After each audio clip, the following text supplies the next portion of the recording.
James Ham of the Kings Beat, ESPN 1320 Kings Insider. James Ham, James, what's going on? Hey, what's going on, Vince? How have you been? Same old thing, man. It's been a chaotic last couple of days. I've been doing a huge deep dive into the NBA draft, like many of us have here in the podcasting world, covering the Sacramento Kings, especially since the Kings continue to be the talk of the town heading into Thursday's draft. How about you? How has this week treated you? How has the NBA draft season treated you so far? It's been different, I'm so used to being there all the time, and not being there is different. I guess, I can thank the Sacramento Kings for shutting down media availability, because it at least has saved me a ton of money in gas at $7 a gallon or $6.50 a gallon. Right. Um, yeah, but outside of that, it's just been different. It's a weird process, lots of outside sources sort of helping to create paint the picture that is the Sacramento Kings draft like season, Mm-hmm. as opposed to what normally happens when we're there, like talking to people all the time, and interviewing draft prospects. So yeah, it's definitely a different vibe this year versus other seasons. Yeah, I can, and you've touched on it quite a bit on 2 episodes ago on your podcast, The Kings Beat. Which, by the way, adding in the guests of Sean and Brendan, round of applause to you, man. It's become a great show. A lot of people continue to talk about it. I think it's become the podcast of the Sacramento Kings. If I'm just being 100% honest with you, it's been pretty nice. But I think it's been very interesting that, like you said, you haven't got to hear who the Kings have been working out, and I think that is actually becoming more apparent to even teams outside, or even minds outside of the Sacramento Kings, because I've had plenty of beat writers on from OKC to Indiana, Miami, and when they're on this show, even Rafael Barlow, who covers the NBA draft, they've came on this show over the past 9-10 days, and they always tend to say the same thing. There's whispers, or every time I say the Kings may be working out this player, my Twitter blows up because no one knew they were going to be there. How, I guess, how unoriginal is that for the Kings to be doing something like that, to where you don't even know who's coming to town, who they're interviewing, and does that speak volume to possibly their decisions of what they're going to make on Thursday? Man, to be honest with you, sorry, I have a little puppy that's making noise this morning. Um, no one has come through outside of a group of second round picks, and players here and there. But Jeremy Sohan came through, who's probably slated to go anywhere from like 9 to 12, 13 in the draft. But there aren't a bunch of other players that have come through Sacramento. We're learning little bits here and there. Keegan Murray came and had dinner with the Kings at one point. But I've never been through a draft process like this, where, we're sitting here on NBA calls with all of these prospects, and none of them have come through. None of them have come into Sacramento and done a workout. And it's not like they're not working out for other teams. Shaden Sharp had a 3v3 with Portland like last week. Mm-hmm. Um, and he hasn't done that with the Kings. AJ Griffin hasn't talked to the Kings in a while. So this is it's a different draft process. And I guess maybe this is what the new norm could be in Sacramento, where they don't bring in a bunch of prospects. They go and travel to some pro days and stuff like that. But even the pro days, Jaden Ivey, I know the Kings were at Jaden Ivey's pro day, and like he didn't have contact with them there. So it's not like he's having these follow-ups, and these it's not like the Kings are having these follow-ups and these other ways of touching base with these guys. It's a very different vibe than it ever has been. Speaking of Jaden Ivey, I think it would be in our best interest to go ahead and jump right into his recent comments that he made in that Zoom call, where he said if he got drafted by the Sacramento Kings, it wouldn't be, quote, the worst thing. What was your thoughts hearing that from Jaden Ivey? Yeah, I mean, I think it's context and the way that he said it. He was like, "Look, if I'm drafted by the Kings, it wouldn't be the worst thing." Like he was fine with it. I don't think it's his preferred location just like I've said it, I also don't think Jaden Ivey is the Kings' preferred prospect. But that's because, they didn't expect to move up to 4. They have a player who's very similar in play style in De'Aaron Fox. And I think it's not just the offensive fit where you're like, okay, you got two what should be ball dominant players at the next level. Fox, it is a ball dominant player, and of course, Jaden Ivey should be better off as a ball dominant player. But on top of that, like their weaknesses match up almost perfectly. And so you got two guys who aren't great shooters. They can both shoot, but they're not great shooters. You got two guys who, their natural attributes of speed and quickness. Ivy's a bigger leaper than Fox, but I don't think that really matters because Fox is so effective at the rim. But on the defensive end, neither one of them are good in the pick and roll. They really do struggle in that area. They're not natural lockdown defenders. So there is some major concern about how they would pair together. And so, again, I think the Kings, there are a lot of players that they could look at here. But this is one that, if they had a perfect world, Keegan Murray would be, a guy that they really like, or Chet Holmgren, or Right. Jabari Smith Jr. Those guys all fit what the Kings need more than what I think Jaden Ivey does. Yeah, and like you said, I don't think that it was a situation where, like you said, where Ivy isn't the preferred destination for Ivy isn't necessarily Sacramento, but like you said, Ivy may not be the preferred prospect for them either. He continued on to say that it was not a conscious decision not to meet with the Kings. It's not a conscious decision. I never really made the decision to not talk with Sacramento. It just kind of happened that way. And I think that just continues to speak to the question marks that are surrounding the Kings and what they're going to do here at the number 4 pick. You bring up Keegan Murray. I think Keegan Murray has been a name that's been attached to the Sacramento Kings as of late. I heard as of recently that they scheduled a possible dinner with Murray and the star players Sabonis and De'Aaron Fox. What have you heard about that? Yeah, I read the report. I'd been hearing for a little while that they had dinner with Keegan Murray, but no specifics. And then Keegan actually discussed it with Chris Haynes from Yahoo and said, yeah, he had dinner with the Kings with Sabonis and Fox, and or at least that's how it was reported in that. He has met with the Kings. He has stayed in touch with the Kings. He's one of the few players that have stayed in touch with the Kings. I think him and Tari Eason both have said, like, yeah, I've been in contact with the Kings. Although, again, Eason did not come to Sacramento to work out with the Kings. So, yeah, it's just it's a different way of handling all this draft cycle than we've ever seen. And as far as Murray, like, look, I really like Murray, but if you're the Kings, there's a tremendous amount of value at being at number 4 in the draft, and it's because Jaden Ivey is a sought after player. People think that Jaden Ivey could, play well above his draft, the number 4 pick, and could actually turn out to be a really good player. Um, yeah, it's one of those things where you're kind of trying to balance out, what makes sense for everybody. And, the Kings, they need as many assets, as many rotational players as they can get.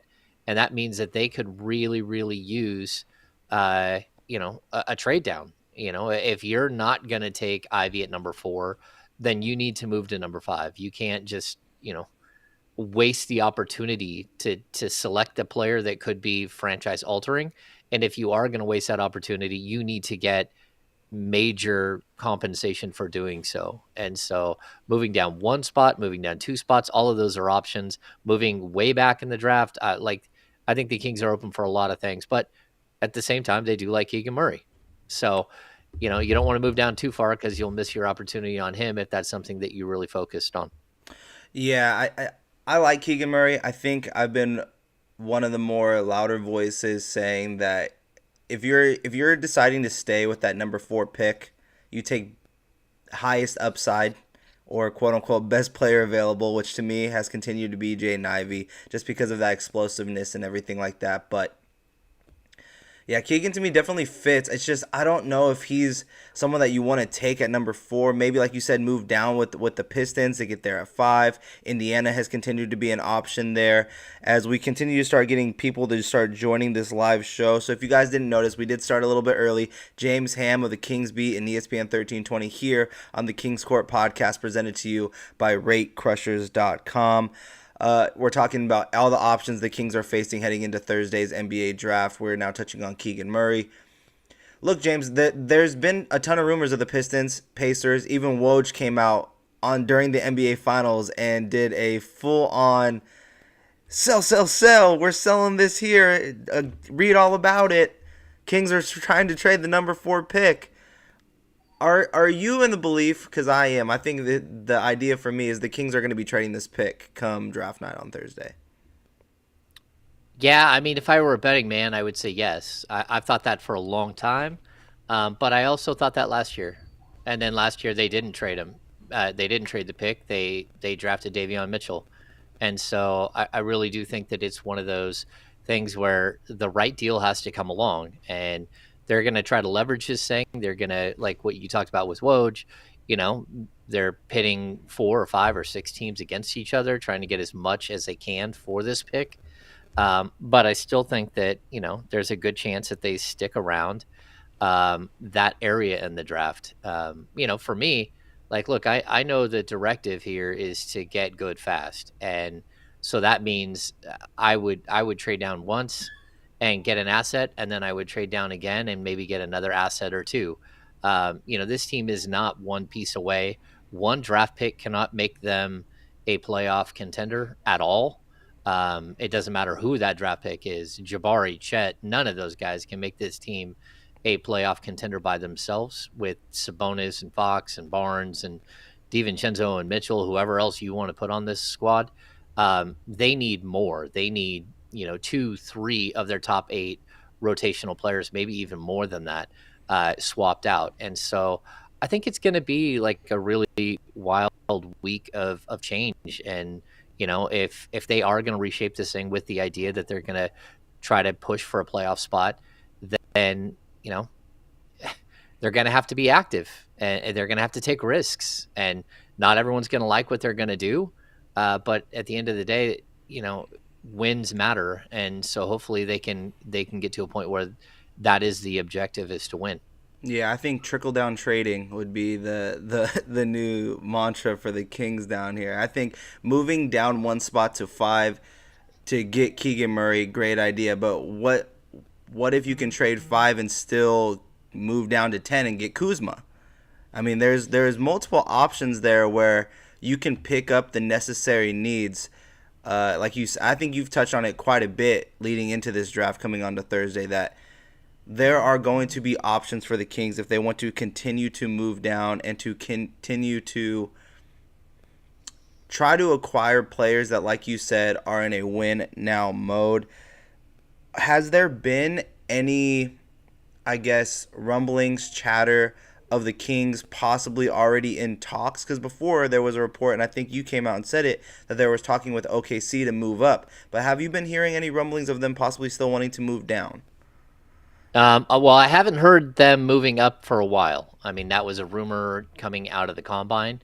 As far as moving down, like, look, yeah, there are plenty of rumblings that the Kings are active and that the number 4 pick is pretty much the first pick in the draft that's obtainable, and it just fits into the top 4 of the draft being, sort of a really good group of players, and a huge drop off after that. So yeah, there's plenty of rumblings. I mean, you bring up Kyle Kuzma, but like, I think what the Kings are trying to do is there's some sort of confusion here, that they're not trying for short-term success.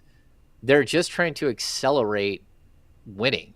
That's all, So I think there's a big difference between like mortgaging the future and just moving up one spot and moving back one spot, or even trading this pick for multiple things. Everyone's, oh, you're going to pass on Ivy.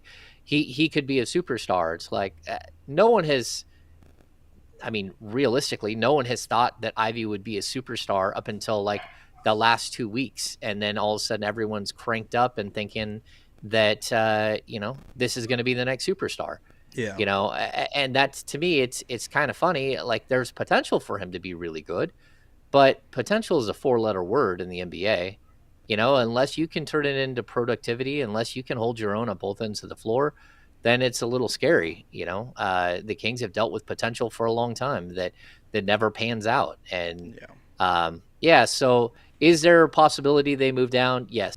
But again, a guy like Kuzma is under contract for this next season and then has a player option of $13 million for the next. He's not playing for $13 million next year, the year after this, and that means that there's a good chance that he won't be.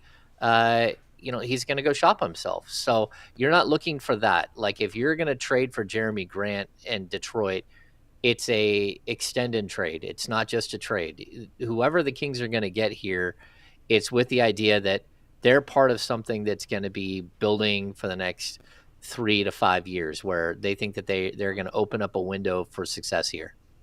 Yeah, sorry for me being totally distracted. My son has decided that he wanted to try and come by and go play outside with the dog. So there he's walking all around and trying to find his shoes. 5 years old, trying to see also what we're doing over here, and he just ran outside with the dogs to play in the backyard. So sorry about that. But yeah, like you said, I fully understand what you're saying. Like, what they're trying to do is not mortgage the future, but like you said, accelerate the process to try and get them to win now. The only thing is, and the problem that I have with that mindset is to acquire the pieces to accelerate the win now movement. It seems you're going to have to be giving up quite a bit. Are you going to take, or you have to take a huge gamble? Are you going to go after a guy like Jeremy Grant with 1 year left on his deal? And from all previous reporting on Jeremy Grant, it was he wants to have a bigger role in the offense. Okay, so then you don't want Jeremy Grant. You go ahead and go after a John Collins. And I'm a fan of John Collins. I think John Collins is really good. I think Harrison Barnes would fit really well over there in Atlanta as well. It's just with John Collins, does he make you substantially better to where you want to go after him? Because what does he have? He has 4 years left on his contract, correct, James? Yeah, 4 years, 100 million. Yeah. Has he? Let me ask you this first before I give you my opinion. What are your thoughts on John Collins? I think he's 24 years old and averaged 20 and 10 2 years ago. And the only reason he's not averaging 20 and 10 now is because Trae Young hasn't given up any of his shots, and all of these other players have developed or they've brought in. So he was really good before they brought in Bogdanovich and Gallinari, before Hunter became something, before Herter became something. And then his shots he started losing his shots. And that's an uncomfortable spot to be in if you're a player. But I think he's an excellent player who fits the system perfectly. He loves to run. He's great in the pick and roll. He's great off the ball. He can shoot the corner three. He can rebound. He can block shots. Like, if I'm the Kings, like, it's not just one move though. Like, John Collins, I think can be a really good player. And let's be honest, if they got John Collins is probably the second best player outside of Sabonis that De'Aaron Fox has ever played for. So Yes. I think we can try to diminish John Collins a little bit because he averaged 16 and 9 or something last year, but he also did that with like a really badly injured finger and he had another injury, like a foot or ankle injury that he was dealing with. Like, look, John Collins is a really, really good player. What John Collins is he's what you hope that Marvin Bagley would be. Yeah. And that Marvin Bagley never became. I mean, John Collins is that guy. And, to be honest, the Kings made a mistake when they didn't draft him in the 2017 draft and drafted Justin Jackson over him at number 15 when Collins went number 19. So, like, I get it. Like, John Collins might not be a game changer for some people, but he's much better than most of the players that are available. He's young. He's under contract for a long time. Is his contract hefty? Sure it is, but salary cap goes up every year from here on out. It's going to go from 120, 122 to 128 or 129 next year. It'll be 150 million in like 4 years from now. Yeah. Like, this is that's something that you're not, going for. You're going for age, and you're going for youth, and as well as the fact that that his contract should level out as the the cap keeps continuing to grow. My thing with John Collins, and the reason why I have a little bit of a resistance to the idea of him in Sacramento, is he hasn't played more than 63 games in his entire career. And in his entire career, he's never played more than 63 games. So that injury concern is there. Plus, you're playing him over $100 million over the next 4 years. I think the number one thing that does fit the bill for him, A, he's athletic. He can rebound the ball.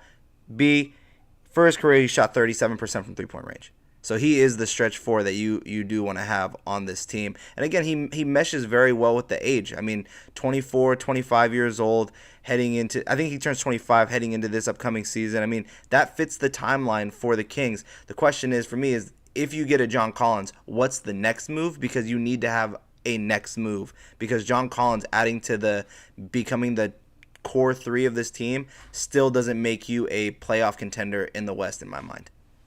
Yeah, I mean that's fair. I mean, I kind of like if you look at this team, if you were to add Collins to Fox and Sabonis, that reminds me a lot of the Isaiah Thomas, Rudy Gay, and DeMarcus Cousins era. You need to be better for sure. You need a fourth or even a guy who's as good, equal to, or better than John Collins. I totally agree. But at the same time, like you got to start somewhere. And I don't think John Collins' salary is crazy. I just think that Atlanta got themselves in a situation, and the Kings need to avoid this situation too, where they took on too many contracts, and then they've got young players that are coming up. Well, the Kings don't have a Hunter or an Okongwu or, with Johnson. They don't have those guys up and coming back behind the players that they have right now. They need a player that can fit in and play right now. And Collins is much better than anything you're going to get at number 4, 5, 6 in the draft for the next 3 seasons, in my mind, without any question. Now, down the road, you could regret it because, Ivy could become a star, but, I would, at some point, you do have to roll the dice on certain things. And I think the Kings need to make multiple moves. There's nothing that says that they can't get Jeremy Grant and John Collins. There's nothing that says it, or Sadiq Bey and John Collins. That's I don't understand why people think that that's not in the realm of possibility. They have $40 million in expiring contracts. They've got $10 million, $11 million tied up in Rashawn Holmes that can be moved. Like there are a lot of moves that could happen here. Yeah, I've been throwing out so many trades, James. I know you love my trades. I know you have. I've been saving 87% of them. I just go, oh my gosh. I know. I didn't want to bring it up at the top of the show. I wanted to let the viewers come on in. By the way, we have viewers from Spain coming in saying hello from Spain. The chat is blowing up over this whole entire conversation about Jeremy Grant. The one person in here, and it's Bass, says the Pistons are trying to move Jeremy Grant to make room for Marvin Bagley at the power forward spot. That's the reason why they're trading Jeremy Grant. What are your thoughts on something like that? Good luck with that. Yeah, exactly. Yep. I mean, you talked about John Collins playing 63 games. Yeah, exactly. Marvin played 13 one season. Exactly. Exactly. Like again, he's played. I think his maximum streak of healthy games played in a row is like 23 in his career, consecutive games. Like. That's fine, and like I hope it works out for Marvin, but at the same time, like they're not moving Jeremy Grant to clear space for Marvin Bagley. Yeah, they're moving Jeremy Grant because they know that his value is at its peak, and that they don't want to pay him the $100 and something million that he wants going forward. Again, I wouldn't trade. I wouldn't move from 4 to 5 without getting for Jeremy Grant. Without getting a sign and trade, an extend and trade, where I know he's going to be under contract for the next 4 years. So if I'm getting Jeremy Grant at, say, a 4-year, $90 million deal, in addition to the $21 million deal, 1 year, $21 million, that's fine, But again, that doesn't preclude you from going out and getting a John Collins as well. There's all kinds of things you can do here. I feel like a lot of people Because again, I wanted to bring up the fact that I know how much you hate my trades on Twitter. I know that's like a thing because you've talked about it on your. The first time you ever mentioned me on the Kings beat is to tell me you're revoking my NBA trade machine card. You need to have your trade machine and all of the trade machines, not just like the ESPN No, I use trade machine. Fanspo. And any version of trade machine needs to be taken from your hands. Yeah. James, look, No, it's like a library card. If there are free books in there, I like to read. I'm just gonna keep grabbing books until I get bored. All right, they're just there in front of my hands. But one trade as of lately has gotten a huge split down the middle, and I wanted to get your opinions on this.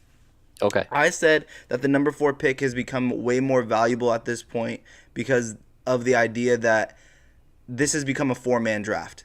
Ivy has put his name into the realm of saying that this is now a 4-man draft. Heading into the draft season, it was a 3-man draft. Banchero, Jabari, Chet.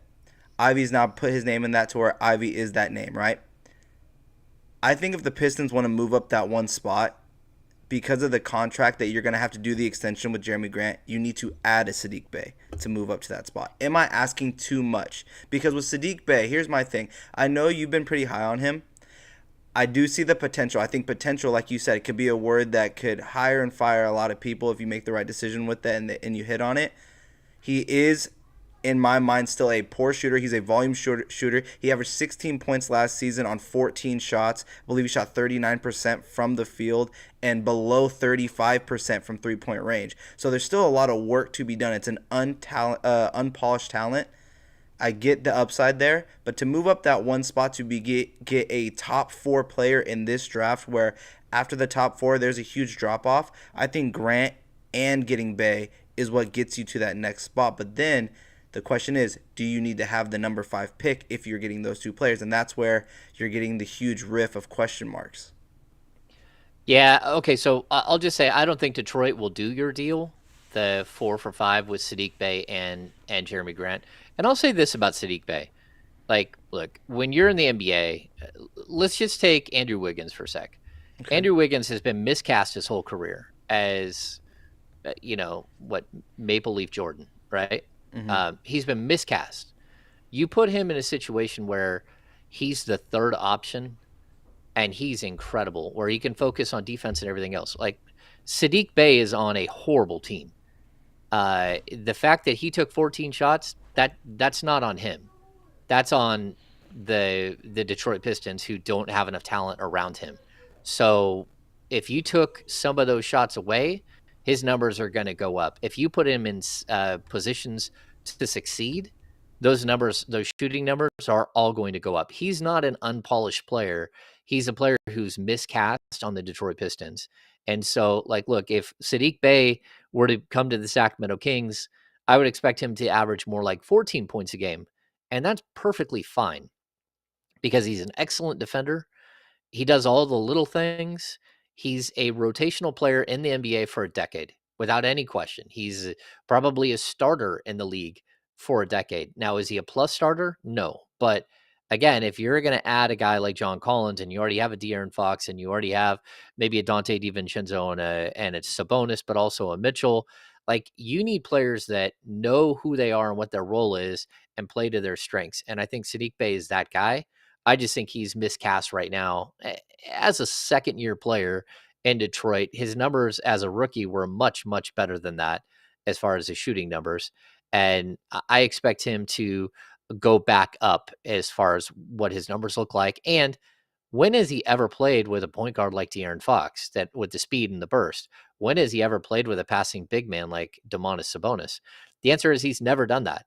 So, you know, I think he's a much better player than what we're seeing right now in Detroit. And I think what we've seen in Detroit is a pretty solid two-way player. Yeah, I like I said, I like Sadiq Bey. I do see the polish there. If I was just going by the numbers outside looking in, that's what I would see there. But he is a big guy. I mean, I do like the size and the ability for him to play that 3-4 spot as he continues to grow. I think my biggest thing for me is I'm not fully sold on the idea that Jeremy Grant is the fit for Sacramento as the player that you'd want to get. I like Sadiq Bey more than I like Jeremy Grant from the Pistons in any deal. And I think if there's a way on trade night by doing, like you said, the trickle down trading to get a Sadiq Bey and a John Collins type of deal going on, or to get that type of package on this team makes the most sense in my mind.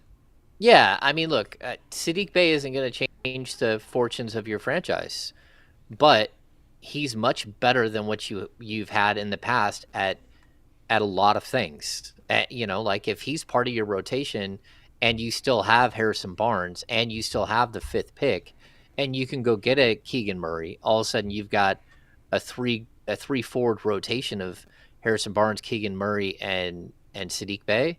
That's much better than you were last year. Yeah. It is what it is. You can't say that that's not a better group, and a group that like that translates to wins. So I think there's a way that the Kings do bring in three forwards, and people are like, why did you get another one? It's like, well, because we just went like 5 seasons without any. Like, what do you mean? Like having Harrison Barnes is one thing, but if the next guy is Mo Harkless, who just had never hit a 3-ball with the Kings, we're talking about guys like Trey Lyles, Chimezi Metu played major minutes last year. Like, look at the type of upgrade we're talking about at those positions, and that's tremendous. I mean, it really does help you to go out and get multiple players that can do multiple things, that can defend multiple positions. Yeah, there's a lot of multiples there, but that's where the Kings are at. They're not one player away. Yeah, like I said, I like the idea of getting a Bey, a John Collins, but I agree with you, James. I think it's come down to the point now where we know there's going to be more than just one move. It can't just be the number 4 pick and that changes the franchise into becoming a playoff team. The Kings are going to be hitting home runs. From everyone that I've got to speak to about this upcoming draft on Thursday, excuse me, it sounds like there's going to be some fireworks. And I think we say that almost every time heading into the NBA draft, but with free agency being such a, I guess there's limited talent out there in free agency this offseason. And I feel like if you're going to make your team better this year, it's going to come from the trade market. And I do believe that the Kings have the necessary assets to go acquire all the necessary talent to make them a playoff contender next year. So I do like where the Kings are sitting. I think they are sitting actually in a very strong position right now. I would agree. I think that they're in a power position at the number 4 spot, but they got to play it right. And so if you can accumulate talent and improve your roster greatly, then you got to be aggressive and you got to do it. And, if the goal is to make the playoffs after 16 years of not, it doesn't mean the goal is to make it one time. The goal is to make it from here on out. Right. And this is an opportunity to do that. So hopefully they figure it out. Round of applause, James Ham joining us here on the Kings Court podcast. Once again, a reoccurring guest here on the show. Thank you so much, James, for always being a guest here on the show. I do highly appreciate it. Shout out to everyone that joined us here in the chat. Shout out to the person that's watching all the way from Spain. We also have someone in here from Brazil watching the show, so I appreciate all of you guys tuning in and watching. Bass, thank you for all the major comments down low about Marvin Bagley being the future of the Detroit Pistons. I appreciate you in there as well. Everyone that is watching, please do us a huge favor and hit this like button. If you haven't done so already, hit that subscribe button. But James, before I let you go, let the fans out there know where they can find you online and what they can be expecting from you for the rest of the offseason. Yeah, I mean, I'm on the radio 3 times a week on ESPN 1320 from 3 to 4 with D-Lo and Casey. I'll be on later today. You can also find me at thekingsbeat.com. That's my newsletter. You can find me on Twitter at James_Ham NBA. And of course, the Kings Beat podcast with Brendan Nunez and Sean Cunningham. We're coming at you every Tuesday and Thursday. Long form podcasting on Tuesdays and Thursdays. Good stuff there with Brendan and Sean. Yeah, shout out to Brendan, shout out to Sean. James, if you don't mind, we had a couple people in the chat last second here. I guess these are pretty quick questions here for you. Is who do you like more, Bey or Denny? And I'm guessing that's going to be Denny Avdia from the Washington Wizards. Who do I like better between Sadiq Bey and Denny Avdija? Yeah. Oh, it's not even close. I like Sadiq Bey way more. Yeah. The other one, that was from Kevin. The other one is going to be from RP. RP asked James, are there any rumors or anything about Zach LaVine or the Kings' interest in each other? That's a tough one. Levine turned the Kings, signed a contract, an offer sheet with the Kings a few years ago. And then when he got that offer sheet matched by the Chicago Bulls, he was pretty happy about that. That's a tough one. I don't think, I mean, the Bulls, I think, are bringing him back. And the fact that he put out a Father's Day picture with his dad that just happened to be in Sacramento on Instagram this weekend, I think people should just understand that's probably the picture he had with his dad. And so he put that out there. And while he was in, his story was in Venice. Yeah. Like he's in Italy. So that wasn't him in Sacramento taking a picture right now. Gotcha. So I would the smoke, read James. anything The into smoke. that. It's there. There could be a fire. You never know. You never know. Before I forget, James, happy Father's Day to you, man. That's awesome. Thank you. You too, Vince. Thanks. Yeah. Again, thank you guys. Thank you guys so much for tuning in, James. Thank you so much for joining. You guys go follow him on Twitter at James_Ham NBA on Twitter. Subscribe to the show, The Kings Beat, on YouTube, on iTunes, or wherever you listen to your podcast. I want to thank you guys all for watching here as well. Hit that subscribe button, iTunes, Spotify, wherever you get your podcasting needs. I've been your host. My name is Vince Miracle. You guys can follow me on all social media platforms of at VM Center. This show is brought to you by RateCrushers.com. And until next time, Sacramento Kings fans,